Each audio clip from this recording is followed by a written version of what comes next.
우리가 비록 한 주 보내고 이 자리에 다시 왔지만 한 주 동안 정말 많은 일을 경험합니다.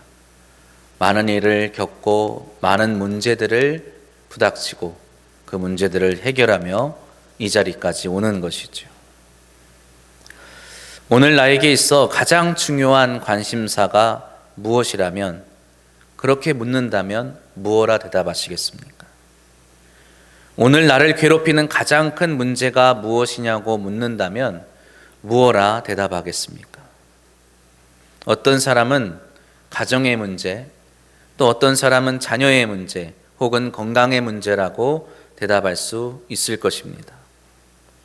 또 어떤 사람은 보다 크게 보면서 거시적으로 환경 문제라든지 한반도의 핵 문제, 경제의 위기 문제, 또 우리나라 사회의 전반적인 여러 가지 문제, 노동 문제, 교육 문제, 또 최근 두드러지는 젠더 간의 갈등, 이러한 문제들을 언급할 수도 있을 것입니다. 시사나 정치에 관심이 많으신 분들은 최근 이루어지고 있는 국정 전반에 일어나고 있는 문제들을 말할 수도 있을 것입니다. 그러나 이 모든 것은 오늘이라고 하는 우리 인생 전체에서 극히 아주 짧은 순간의 문제일 뿐입니다. 대단하고 중요해 보이지만 실상은 오늘이라는 아주 짧은 순간 동안 나를 붙잡는 문제에 불과한 것이죠. 우리는 이러한 문제들에 둘러싸여서 늘 신경 쓰고 고민하고 염려하며 살아갑니다. 이러한 것들로부터 해방되고 자유롭고 싶지만 우리를 괴롭히는 문제들은 언제나 우리의 곁에 또 우리의 삶 가운데 있기 마련입니다. 때로는 한 문제를 해결하여서 이제 좀 한숨 돌리나 싶다고 한다면 더 큰 문제가 우리의 삶에 찾아오거나 우리의 마음을 빼앗기도 하지요. 유명한 영화의 한 대사와 같이 큰 문제는 더 큰 문제로 덮어버리는 것처럼 매일의 삶 속에서는 우리는 문제, 또 큰 문제, 더 큰 문제로 정신없이 살아가곤 합니다. 그러나 이러한 문제들이 우리의 관심을 끌지 못할 때가 있습니다. 이러한 문제들이 우리에게 염려거리가 되지 않을 때가 있죠.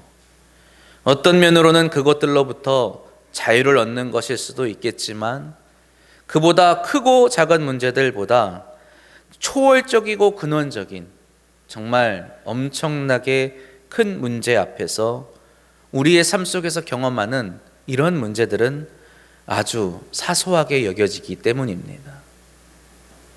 그때가 언제일까요? 바로 우리 앞에 죽음이 찾아올 때입니다. 우리는 대부분 이 죽음을 잊고 살아가곤 합니다. 모든 인생이 반드시 겪어야 하고 마주해야 함에도 불구하고 죽음은 늘 우리의 관심 밖에 있습니다. 제가 이렇게 말씀드리는 동안 당신이 조금이라도 젊다고 생각하시는 분들은 전혀 공감하지 못할 겁니다. 죽음, 왜 이런 걸 말하는 거지? 라고 생각할 수도 있을 겁니다. 그러다가 어느덧 뜻하지 않게 갑자기 죽음의 비보를 들을 때면 우리의 마음 한구석에 묻어놓은 이 죽음에 대한 생각들을 끄집어내기 시작합니다. 그리고 그제서야 곱씹어 생각하게 되죠. 성경은 일관되게 우리에게 죽음에 대해 말합니다. 창세기에서 성경은 죄의 결과로 우리 안에 이 사망이, 이 죽음이 들어오게 되었다고 말하지요. 죄와 사망의 문제는 인간은 결코 해결할 수 없는 문제입니다.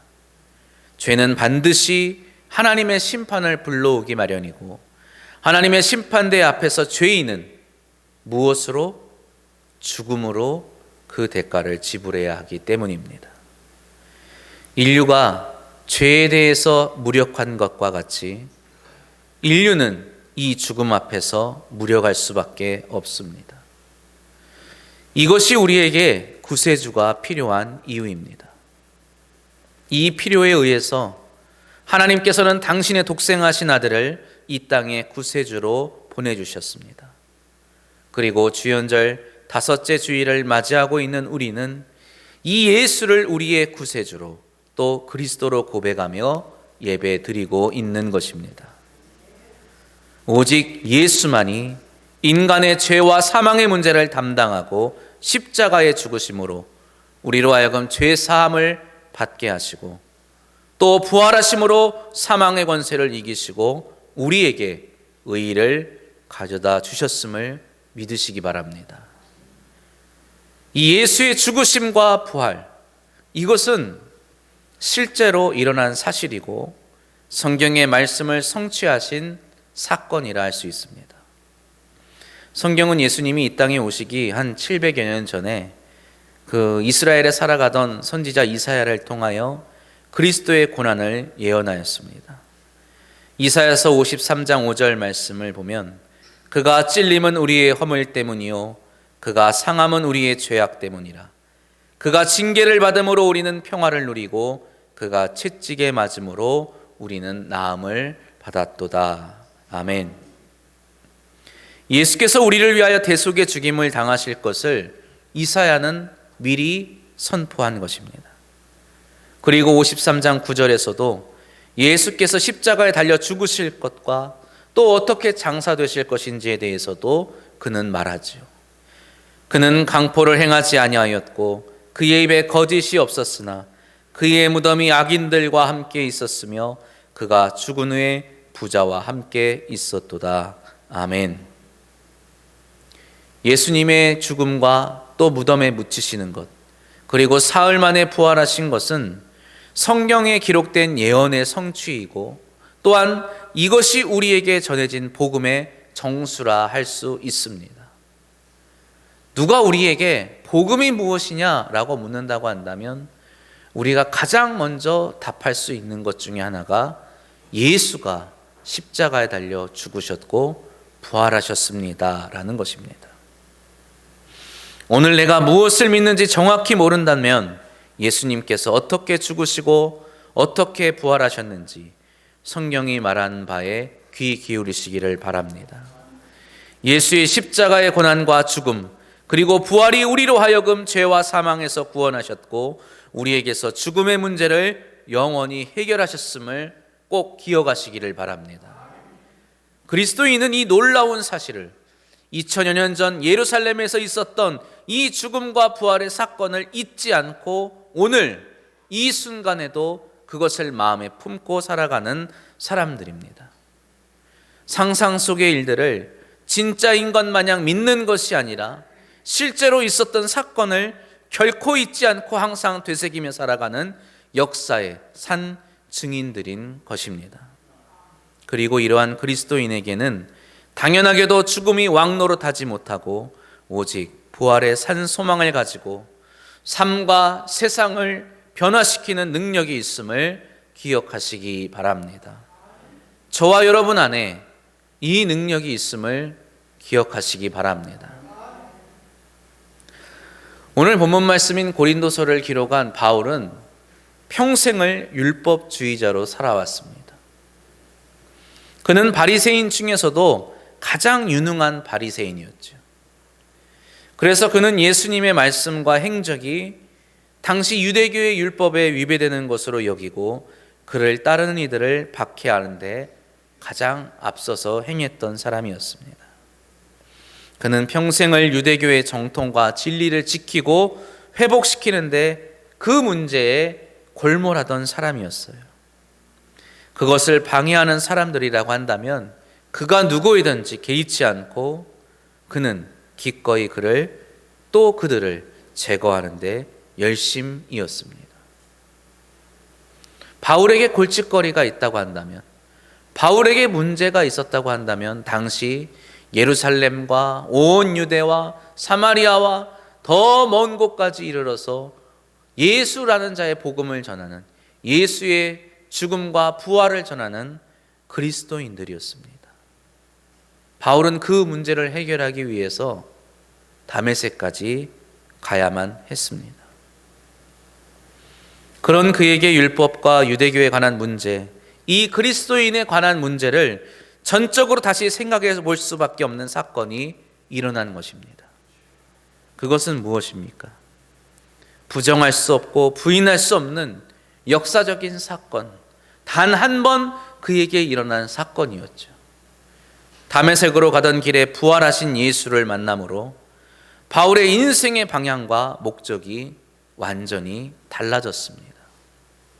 부활은 믿음을 통하여 경험되는 인생을 바꾸는 사건입니다. 부활의 복음이 우리의 삶 속에 아무런 변화를 가져오지 않는다고 한다면 그것은 우리가 부활을 믿지 않기 때문입니다.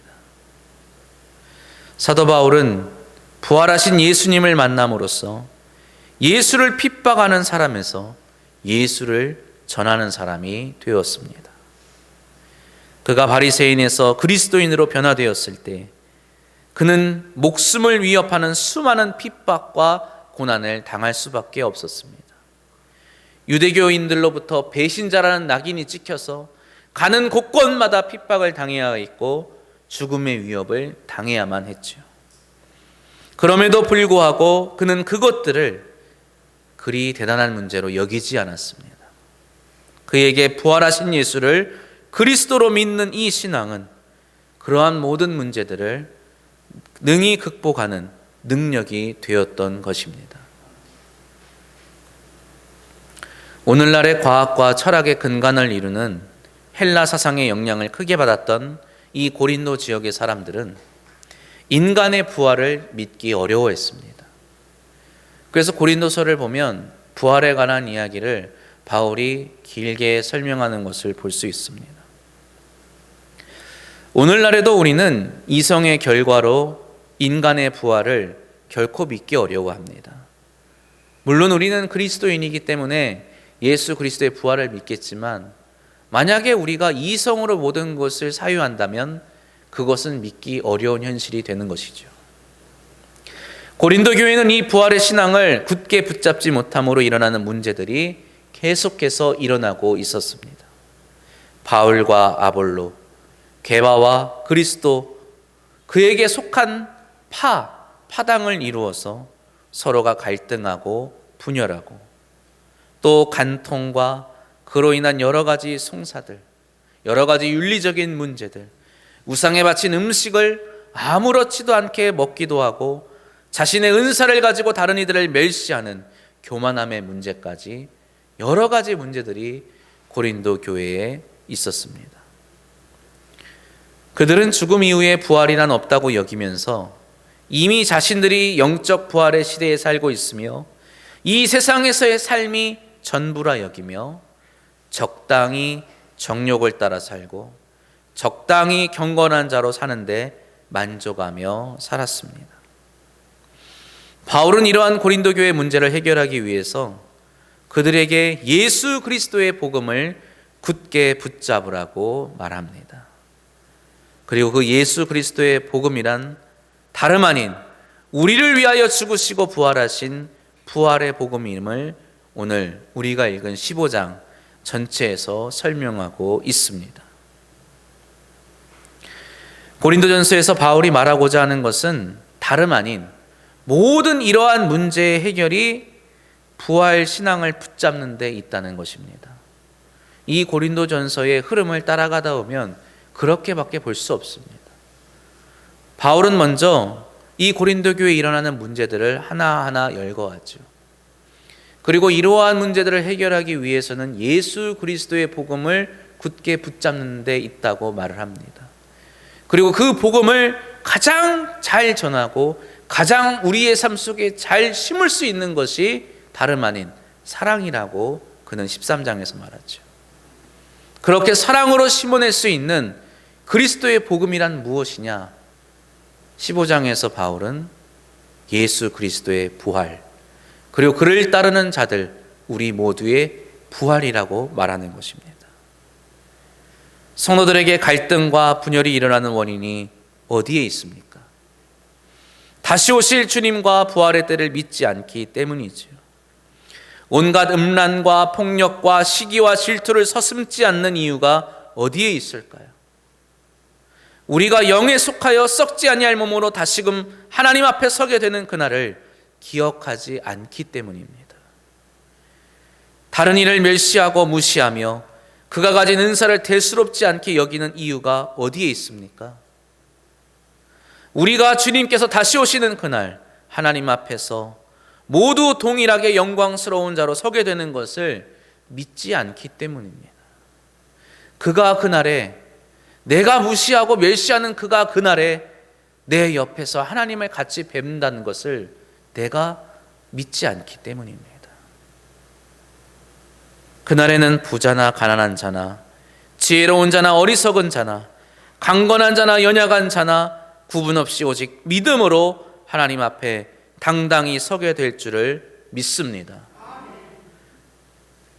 지난 목요일 새벽 기도를 마친 후 강단에서 기도하고 있을 때 전화 한 통을 받았습니다. 새벽에 전화 받는 일이 흔치 않죠. 원로 목사님께서 위중하시다는 소식을 받고 서둘러 준비하고 병원에 찾아갔습니다만 목사님께서는 주무시는 중에 하나님의 부르심을 받아 돌아가셨습니다. 생전 며칠간 식사하시는 것도 불편하셔서 힘들어하셨다는데 목사님의 얼굴을 보니 너무나 평온하였습니다. 그렇게 목사님은 우리 곁을 떠나 돌아가셨죠. 제가 돌아가셨다는 말을 했습니다. 어디로 돌아가셨습니까? 영원하신 하나님의 품으로 돌아가신 줄 믿습니다. 목사님은 죽음 이후에 시간이 있음을, 또 당신의 영혼이 하나님 품에 안겨 위로와 안식을 누리게 될 것을 평생 믿으셨습니다. 그리고 그 놀라운 복된 시간은 오직 예수 그리스도를 믿음으로만 가능하다는 것 또한 믿으셨지요. 목사님의 이 믿음은 목사님의 삶만 바꾼 것이 아니었습니다. 그분의 부활의 신앙은 수많은 사람들의 삶을 송두리째 바꾸어 놓았습니다. 이번 장례식에 처음 뵙는 분들이 참 많았습니다. 만나고 인사하면서 얘기를 들어보니 광남교회 출신이라는 겁니다. 목사님을 통해서 예수를 영접하고 목사님을 통해서 삶을 배웠다는 겁니다. 하나같이 저에게 말씀하시는 것은 돌아가신 원로 목사님을 통하여 당신의 삶이 바뀌었고 당신의 인생이 완전히 바뀌었다는 것이었습니다. 그리고 그것은 다름 아닌 예수를 믿고 예수를 따름으로 가능한 것이었다고 말하였습니다. 목사님은 죽음을 이기시고 부활하신 예수를 믿는 이 믿음으로 가난한 자들을 부유케 하셨고 약한 자들을 강하게 하셨고 억눌린 자들을 자유케 하셨고 죄와 사망의 권세에 종노릇하던 사람들을 구원하셨습니다. 여기에 있는 우리 모두가 산 증인이고 당사자들 아니겠습니까? 목사님이 얼마나 대단하시기에 이 많은 사람들을 변화시켰겠습니까? 김재일 목사님도 우리와 같은 그저 한 명의 한 사람에 불과할 따름입니다.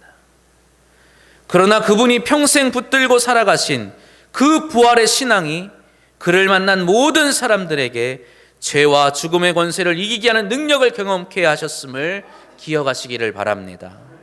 우리는 그분을 지나간 사람으로 여겨서는 안 됩니다.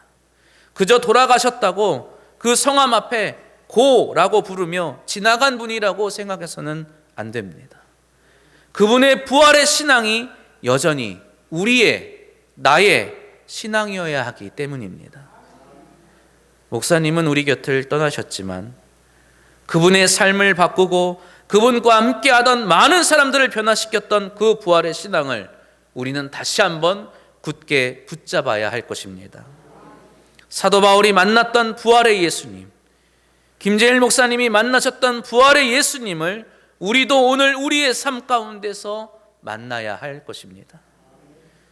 부활의 예수를 만남으로 부활의 신앙을 굳게 붙들어서 오늘 나의 삶 가운데 있는 문제를 해결하고 나의 삶을 거룩하게 변화시키며 내가 속한 이 믿음의 공동체인 광남 장로교회를 더욱더 은혜와 진리와 또 사랑이 충만한 교회로 변화시켜 나가시기를 바랍니다. 더 나아가 내가 살아가고 있는 이 세상을 변화시키는 저와 여러분의 삶이 되시기를 주님의 이름으로 축복합니다. 기도합니다.